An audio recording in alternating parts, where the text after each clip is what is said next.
appreciations to the entire Ujima team really for this evening, but just centering power this year, right? And really going in, really appreciate all of your love and energy. Good evening, everybody. My name is Mimi Ramos. Feel free to call me Mimi. Yes, my name is Noemi, but Mimi is it. I go by the She, Her, Ella series, and it really is an honor to have been in a life of service for over 20 years to our community in so many different ways. I want to get tonight started actually with a reading of a poem that honestly I received about 18 years ago now, that was developed by an OG down south in Arkansas, a civil rights leader, that wanted to put their vision around building out a people's platform and what that means for all of us.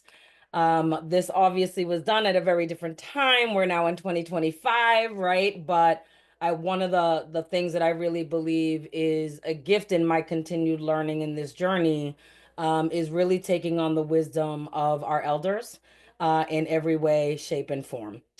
So I'm gonna ask if there are folks that want to help me read this poem, and can the team help put the poem up? Is that okay? Can we look at it together? Okay, beautiful. Thank you. Thank you. So I'll go ahead and kick us off. And again, wanted to really take a moment to honor our elders. Throughout our time in history, this again has been a piece that I have really kept with me over the past 18 years. I'll go ahead and kick us off, and then would love to get some energy from folks in the space to also help with reading. So this is titled A People's Platform. We stand for a people's platform as old as our country and as young as our dreams. We come before our nation not to petition with hat in hand, but to rise as one people and demand. We have waited and watched. We have hoped and helped. We have sweated and suffered. We have often believed. We have frequently followed. But we have nothing to show for the work of our hand, the tax of our labor. Our patience has been abused, our experience misused. Our silence has been seen as support, and our struggle has been ignored. Is there someone else who wants to pick up?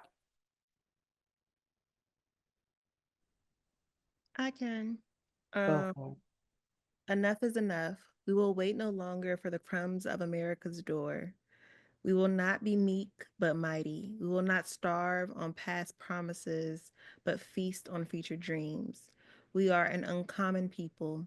We are the majority, forged from all minorities. We are the masses of many, not the forces of few. We will continue our fight until the American way is just one way, until we have shared the wealth, until we have won our freedom. Do you want me to keep going? Or do I pass it? Sorry. If you want to keep going, if you want to pass it, I'll pass it. I'll pass. okay. I'll hop in. I see you, Ray. um, this is not a simple vision, but a detailed plan. Our plan is to build an American reality from the American rhetoric to deliver a piece of the present and the fruits of the future to every man, to every woman, to every family. We demand our birthright, the chance to be rich, the right to be free.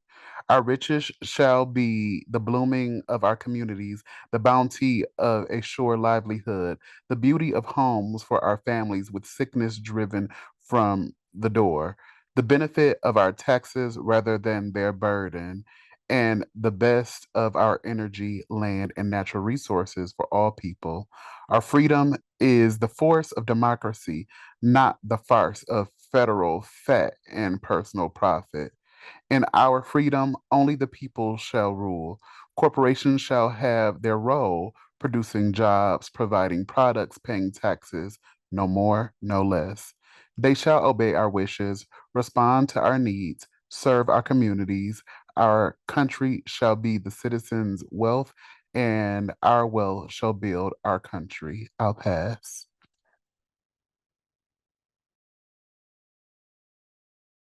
I'll pick it up.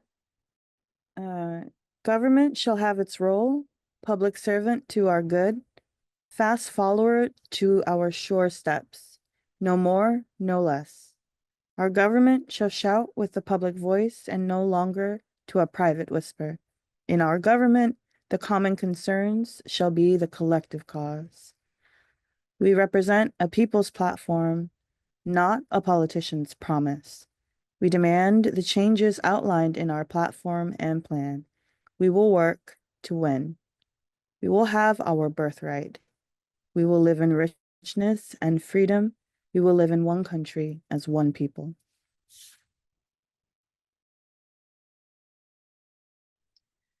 Thank you, everyone. We can go ahead and take that off screen now. Appreciate you. Again, this is a piece that has been passed along for a very, very long time. And when I first started my organizing journey here in the Boston area, it really just sat with me. And it has sat with me throughout my journey and experience because it really got me to think about what is the role of grassroots community organizing in our communities right now, right? Like, what is truly our role?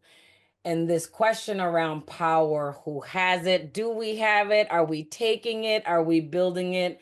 Is a constant question that I grapple with every day, right? And so it's to no surprise, and some of you have heard this in the bio, right? I really come from a grassroots community organizing lens in my work. I come from the Boston area. I'm very proud of that. I currently do not live in our city, y'all. Unfortunately, rental prices are real.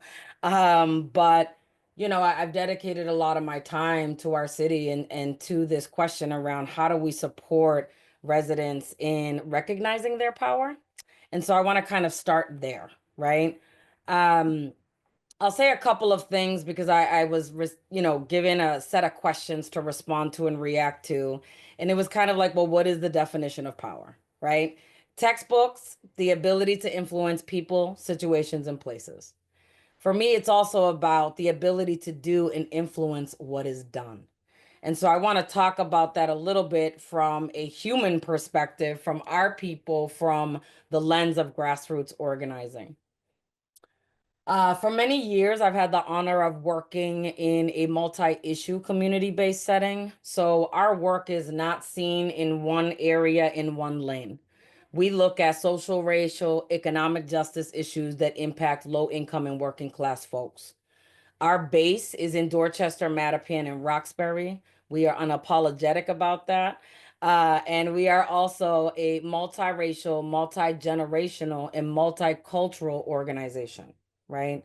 And that's really important for me because I do not believe that we can talk about building power, right?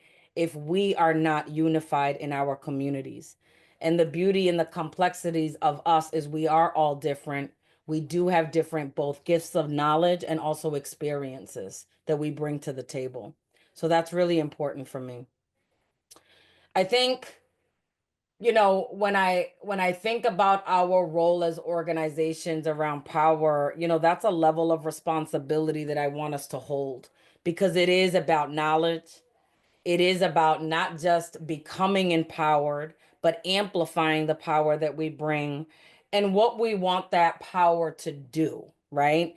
In our case, and in community and in the space that I'm in, we do direct grassroots organizing every day. It is in our DNA, it is who we are. Now, what does that actually mean, right? So we organize block by block, street by street, not just across Boston, but also across the region. And we do a lot of work with statewide partners across the Commonwealth. Um, our role is to really ensure that residents have the tools that they need, right? To not only become deeply educated around the issues that they care about, but also help them build intentional strategies around the solutions that they want to see brought to the forefront. And I think that's really important. Um, one thing that I have been sitting with for many years, and I see many of our colleagues on the line, so you all know how I'm coming, right? Is we've just gone through a major experience when I think about the pandemic and everything that we had to hold during COVID. And many of our community organizations had to shift how we were doing our organizing and what that work really meant in community. Some of us turned into service. I personally do not like to use the word mutual aid. I think it's crippling. We use wellness. So we used wellness strategies around food and resources, but we also had to stay connected to our organizing and to our voice. There was a lot that was happening during the pandemic that needed the agitation, the spirit, the energy, and the collective power to ensure that our people were protected. A big example during the pandemic was the fight for a statewide moratorium around evictions and foreclosures to ensure that people were not further pushed out of their homes during our health crisis, right? But it's been really hard over the past few years to shift from how we provide services, what support looks like, to remaining true to our values around organizing and power building. And it's one that I feel we need to hold on to. I'm not going to sit here and preach to the choir. We are hearing the nonsense that's happening every single day across the country. We knew it was coming. Some of us were trying to be as prepared as possible. We have a lot of work to do in our community when we think about what is happening in Washington, how this is impacting Massachusetts, and what is happening at home in Boston, right? Um, but we have to stay grounded in how do we support ourselves as people, as community, but also challenging our ideas and what we want to fight for in our neighborhoods, right? This is really important. And, I think that grassroots organizations right now, we're struggling. I'll be honest, right? This is not an easy conversation. There's a lot that has been navigating both around the political realm of things, but where our people are at, right? Individually. Folks are struggling every single day to make sure that they can put food on the table and have clothes on their back and, continue to make sure that their children can survive and thrive in schools or in childcare. Where and how do we find time to stay engaged? Right. And that's a part of it. We're so busy and we're so challenged with our day to day. We have to honor the time of our community when they actually are stepping up and saying, no, I want to make sure that I'm making time for our people and the types of changes that we want to see at home. I think, one of the questions that I sit with around power is, do we have it? Right? I think we're building towards it. I don't think we have it all the time. And it also depends on the context in which we are talking about, right? I do believe that we have power individually as community around our choices, decisions, how we want to live, how we want to embrace. I think we need to talk about what does collective power and strategy look like when we think about our neighborhoods as a whole, right? Um, I want to pause there for a minute because I'm not one to be talking at people. Again, for those who know me, I'm very engaging and just want to chime in. So I want to pause for a minute and just check in with folks around what they're hearing, or do you have an experience that you want to bring in around the pandemic, this moment, as you are thinking about your work and your organizing and the base that you represent in community?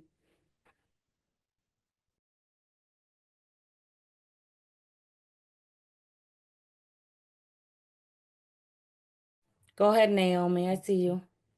Uh, Thank you. This all sounds wonderful. I'm a little bit puzzled, and would like you to say more about why you don't choose to use the term mutual aid. I mean, for me, it has a wonderful, wonderful history of solidarity and anarchism and just building community and building strength and power and so on. And I'm guessing that we're coming from different places and have different histories around it.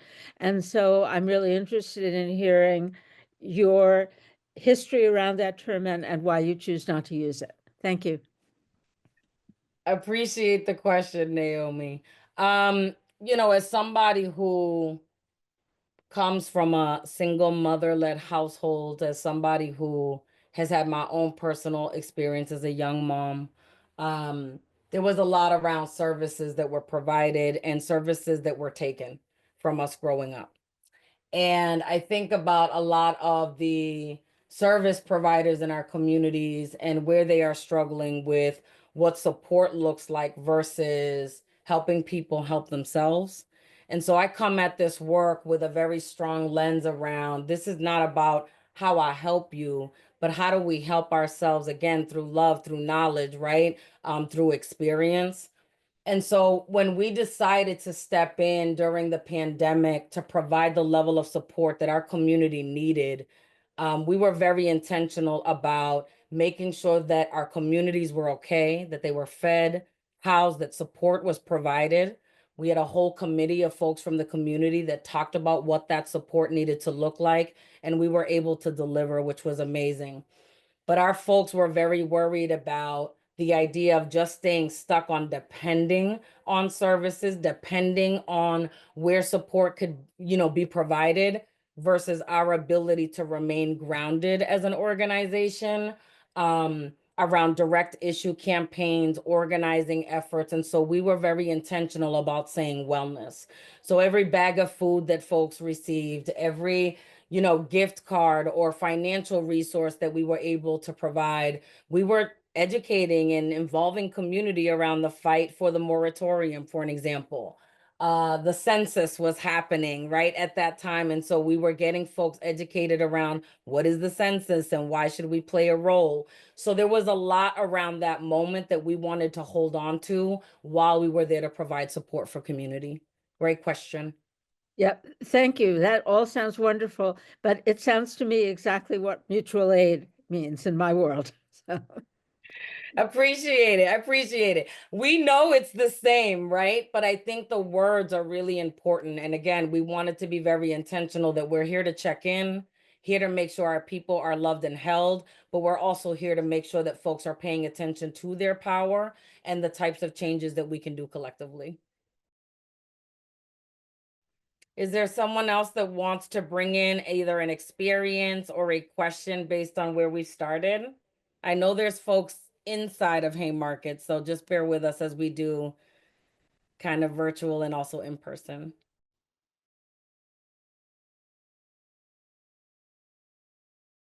Ray, I see you.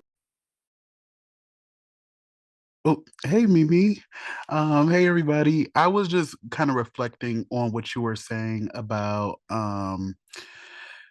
us in certain contexts having power and feeling that and kind of just sitting with like I think in 2016 during that election, I felt absolutely powerless. I remember going to work the next day, and at that time, I worked this yucky corporate job that was just sucking the life out of me. I just like couldn't, just couldn't focus. And I remember like crying and feeling like I was gonna die, feeling like everybody, my family was gonna die, everybody around me was gonna die. And I was like fully into organizing, like as a volunteer organizer in Detroit at the time, and but I felt really powerless. And I was thinking about that compared to like this go round, where I actually feel more powerful.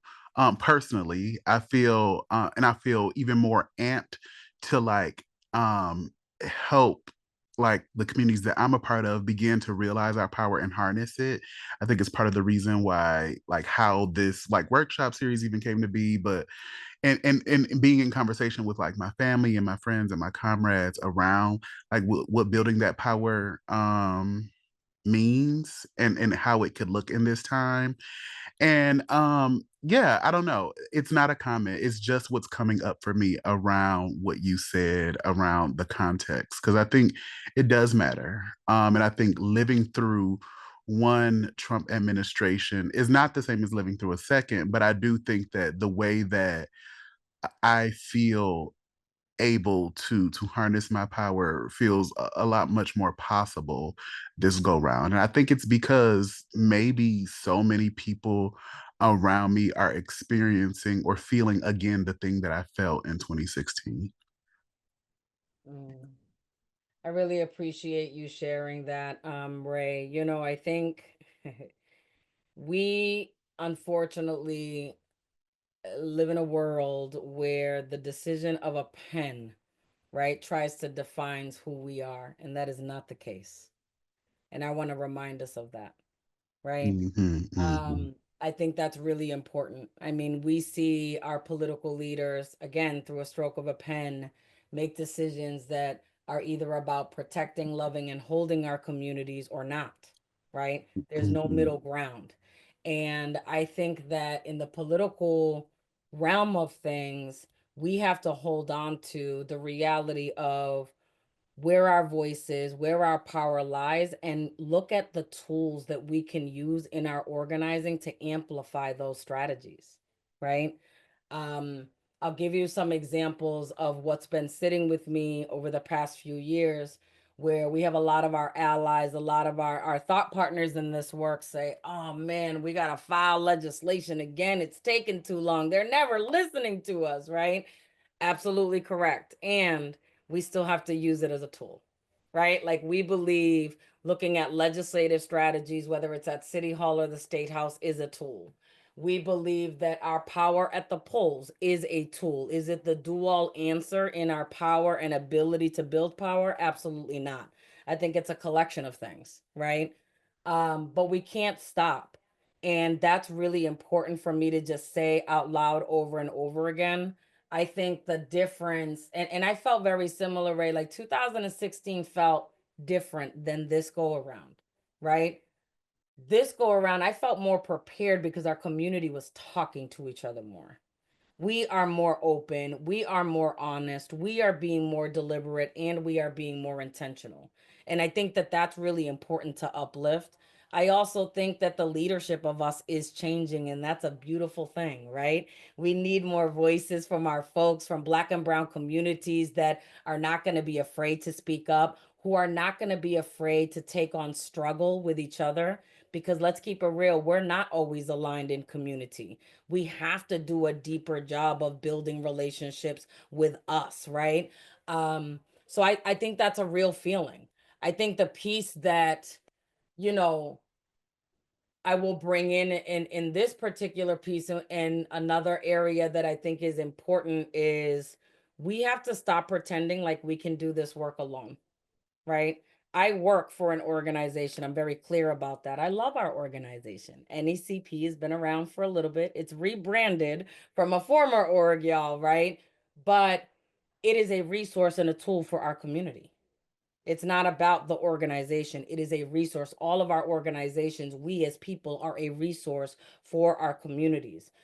But the alignment of us in building out what a strong agenda for our people looks like is really key, right? How many folks have worked on issue-based campaigns? Raise your hand. Any campaign. Bow, right? Campaigns are beautiful and they are a vehicle, right? They are a vehicle that we can look at as we build our power in community. And what I mean by that is, I think sometimes folks get really stuck on the issue, the coalition, the campaign, and we forget about looking at the beauty of us as we are building towards that win. And we don't take enough time to look at how we weave together the issues that each and every one of us is really like anchoring and leading as an agenda for our community. We cannot look at housing and say, okay, I'm only going to look at housing justice and this be the only campaign I'm working on, right? Because housing, guess what? Somebody has to build it. Now we're talking about what good jobs means around development, right? Hey, guess what? That home is going to be built in a neighborhood. What does that neighborhood need when we talk about the fight for affordable housing, right? Or that home is going to be built on land. Well, does the community own the land? Is it owned by a private entity? Is it owned by the city, right? We literally work on issues that I believe are creating a beautiful agenda and story of us and our needs, but sometimes we don't talk about the work that way, right? So we need to actually begin to do that a little bit more as a community. I want to share an experience that I think is important because I was asked to share this experience, and it was a moment where I felt or seen power in a different way. Because we can talk about the beauty of community organizing and of us and our people for days. But I don't think that we spend enough time also talking about, well, what are the powers that are kind of against us, right? And this for me was when I started to open up my eyes to what bad power looks like, and in particular around the corporate realm of things, right? So in 2015, 2016, I had the honor of working on a campaign, and it was for the fight for earned sick time for workers. In the state of Massachusetts, there was no sick time for workers. That meant you can get fired if you lost your job, if you were sick, or had to take care of a sick loved one. Like, who doesn't get sick, y'all? Everybody gets sick. It happens, right? But workers in our communities had no rights at the time. And we kept filing legislation, filing legislation. It wasn't moving forward. Our elected officials were not supporting it enough. And a part of that is because corporate entities organized and got together to fight against this campaign, right? There was a network of corporate actors that involved Dunkin' Donuts. It involved Olive Garden. It involved KFC, y'all. It's real. Corporations also have their coalitions and do organizing just as we do. And this group was called the Darton Group, right? And they literally dropped millions and millions of dollars with their lobbying arms, with their media strategy to fight against this policy. And so we said, okay, we have a choice. After 10 years of trying to fight for earned sick time, we could have dropped the issue and said, we're never going to win. Or we could have taken on a different approach. And what we did was we said, let's put earned sick time on the ballot, and we're going to let the voters decide, right? Ballot questions are a really important part, I believe, of our organizing and power as a community. I love working on ballot campaigns because I see civic engagement as a year-round base building strategy. It is not just about an election season, y'all. It is literally what we do year-round. I see you, Angel, right? And so we decided to build a coalition. We put it on the ballot, and guess what? We won, right? But it took almost 12 years to pass earned sick time, right? If we had to depend on those steps every single time for every single one of our fights, we're in trouble, y'all, right? And so I really encourage us when we think about power to think about both the tools that we have, but also where we can create the new. The tools that we have, we know we can file legislation. We know that we can, wearing different hats, not our 501c3 hats, run candidates that look like us, right? We can take issues to the ballot, but we've got to go deeper in our communities because it's not always about looking at the political system that exists now, right? Again, I'm going to pause there because I know we're getting closer to time. Would just love to take some questions, reactions from folks. A lot of moving pieces, and I'm Spanglish, y'all. So if I talk too fast, please let me know. And we got, I'm turning on my camera now for the Haymarket room. We have a question or a comment in person. Yes. Perfect. I'll just grab a quick seat. Mhm, So it's kind of both. I think when I first saw what the workshop was about, and I thought about like power in community. Well, when I first thought of power, I thought of like there's a lot of power in community, right? Like you said, you can't do this alone. But then find in that community and convince in that community, sometimes I think it's where a lot of the work goes, or that like that's what I've experienced. And then also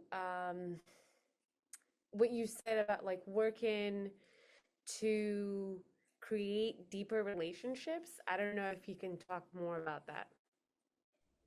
I appreciate that. Can you say your name one more time? I want to make sure I caught it. Sarah? Hi, Sarah. Okay, thank you. No, Thank you. I mean, I think relationships in our work have to go across the board, right? So it is the relationships that we are building in community, with residents, with our neighbors. I'll touch on that in a moment. It's the relationship that we're building with the community institutions around us, y'all. Like, I really do believe in intentional coalition building. That is not easy. It is not easy to build with our neighbors, but it is another layer, right? When we're talking about building with different organizations, could be community, could be labor, could be faith-based organizations, right? We need to be able to take the time and really build understanding of what are the areas of work we are leaning in on, how can we support each other in different ways, and take the time to be honest about where there may not be alignment and where they may be struggle, right? Because that is how I believe we really build a powerful block of us, right? To be able to connect. Oh, I'm sorry, I'm seeing something in the, okay, that's not for me, I'm ignoring it. To be able to connect on the issues that we care about and to really bring about change, right? I want to say something about the relationships with residents in our community and ourselves. And this is where I really move deeply, y'all. Our people are not just a checkbox. This is not just about signing a petition and I got 500 petitions from my campaign. Yeah, go. It's not about the 2,000 hits on Facebook, right? Those are all important things, tools, but we really got to take the time to understand each other, what makes us smile, what brings us joy, what is hurting us as people, as community, what are we struggling with as community. Every single one of our member leaders that are on our core team, I take the time to go to their family events, get to know them as a person, take a walk with them when they feel they need to take a walk. And that's really important, right? I don't feel like we're taking enough time to build those relationships of each other. And we really need to be able to do that. I think the other piece, and this is also tied to, you know, when we have the conversation about power and our politicians, right? Our politicians, y'all, I'm going to say this, it might be a trigger, so I'm sorry ahead of time, but I'm just very honest about it. They're people too. They have a lot of decisions that they got to make inside. I don't care if they're at City Hall and or at the State House. Yes, let's hold them accountable. Let's talk about what that means. We do need to talk about ways that we can build co-governance strategies together because they can't do it inside the building alone, like we can't do it outside the building alone, right? But we need to build deeper relationships with elected officials, right? Because they're there supposedly to represent us. Well, we've got to take that time to get to know them and help them with the work that they are leading. I have fights with elected officials all the time. I will not name names on this call, right? But my job is not about making you feel bad on a position you took or didn't take, but let's walk this out. Let's talk it out and have a deeper understanding of the why, right? But we do have to do a deeper job of building relationships with the elected officials that are there to represent us, right? And if they're not representing us, you know what I'm going to say, but I'll say it anyway, right? Election season has a cycle, and we can look towards our own people and see if there are folks that we can support to help them be a voice for real in our community. Great question, Sarah. Mimi, we have some questions in the chat that I just wanted to uplift. And we have some time.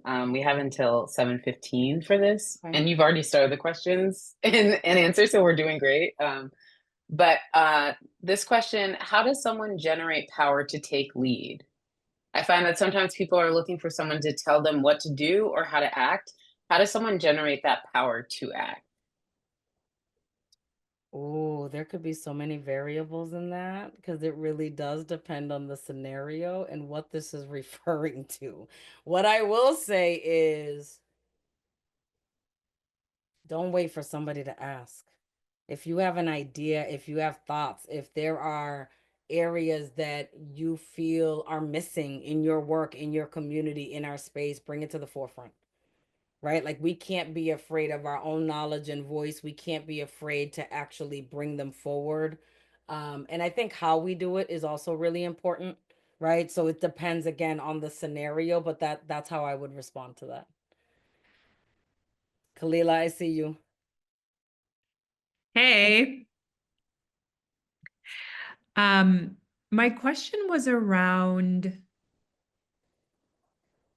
what are some of the lessons from some of the work that happened during COVID for for power building. You talked about how many organizations like you all and others who are grassroots organizing extended themselves to be able to respond to community in new and different ways and just new and changing conditions because of the lack of ability to be in person. So just curious about what lessons do you think are relevant, and yeah, and how has that impacted your understanding of power building? Oh, thank you, Kalila, for the question. I'll answer this one in two ways. I think that not only did the pandemic expose the challenges that we already knew existed in our communities and people's lives, but it also exposed the lack of our infrastructure as community institutions and what we needed, right? To be able to fully resource ourselves, our people, and our work. An example, and I'll use NECP as one example, but I know that there are many out there. We weren't strong when it came to our digital organizing. We don't have a communications hub, right? Like it was us on the ground, door knocking, talking to folks one on one. So there was a complete shift that we had to do in our work, right? Even the idea of using Zoom, majority of our folks, for an example, are elders. So we had to get tablets, set the tablets up, get the emails ready, and then safely, to the best of our ability, get these tools out to our community so that they can stay connected, right? So I'll say that as one piece. And, I think that also lends itself into the reality of that moment and a lesson that was learned, right? We have to be able to step up and build the level of infrastructure that we need. That's just honest, right? We need resources to be able to do that. Organizations have to be open to trying new things and embracing new strategies in our work.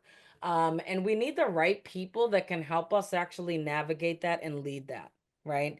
During the pandemic and even now, right? We can use digital strategies in our organizing that help amplify the work and the issues that we take on. But we need the infrastructure and support to have those available.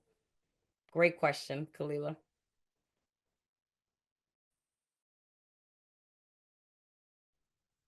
Kamaria, are there other questions in the? Oh, yep, I see you, Gio. And Kamaria, can we take one here in person? We have one. Yeah, this is actually going to be our last question for the evening. It went by so fast, but thank you. Pass it on, Gio. Oh, I need to plug it. Okay. Yeah. Would you mind joining me here? Sure. I know you got the good stuff, so Thank you. you gotta lay it on them. Yeah, so I'm really interested in how it is that people are actually thinking concretely about people on the ground who are in need, who need to be organizing ourselves and helping each other and building relationship with each other, as well as trying to do anything about what's going on up here in government and legislation. And people who are doing legislative government pressuring type things in coalition and digitally are not even really in touch with the other people for the most part. And while these people like myself, during the first summer of the pandemic, I had to deal with bed bugs, lack of money for rent, communication that was only distant over the phone, and sitting in an armchair all day with no money to go out for coffee or whatever, and no place to go to, nobody around to talk to in person, excepting my immediate neighbors. So like, how is it that people are seeing that in the way that they're doing their work with the people who are doing technology and digital organizing? There's a total disconnect with the folks that are really needing to be able to build relationship here where we are with what we've got. I appreciate the question. And again, can you repeat your name just so that I can hear your name? Sky. Okay, Sky. Hi, Sky. I think this is a really important question, and it's not gonna have a perfect answer, Sky, right? I think my challenge that I have to all of us in this work and in community is how do we keep the grassroots style and flavor of our organizing alive in this moment, right? You're not going to be able to reach everyone in community just through social media platforms and online platforms, right? There is a lot of active folks in need, folks who want to engage, folks that have something to say. We find them through door knocking. We find them through phone banking. We find them, we still use snail mail, y'all. Hey, it is what it is, right? And it's okay, right? But those are the tools that I feel like we've let go of a little bit, right? As we are shifting more into a digital age, that I actually say we need to hold on to this, right? There is a big difference between someone having a like online versus you having a one-on-one coffee conversation at somebody's living room table, right? And holding a dialogue. Like it is different. And we have to hold on to that. There are many organizations that are keeping that alive and keeping that going as best as they can. But there's also a balance in making sure that we are protected and taken care of while we're also doing that work, right? So it's again not a perfect answer, but it is going to take a collective set of strategies, Sky, to keep community engaged and to keep us front and center in this work to the best of our ability.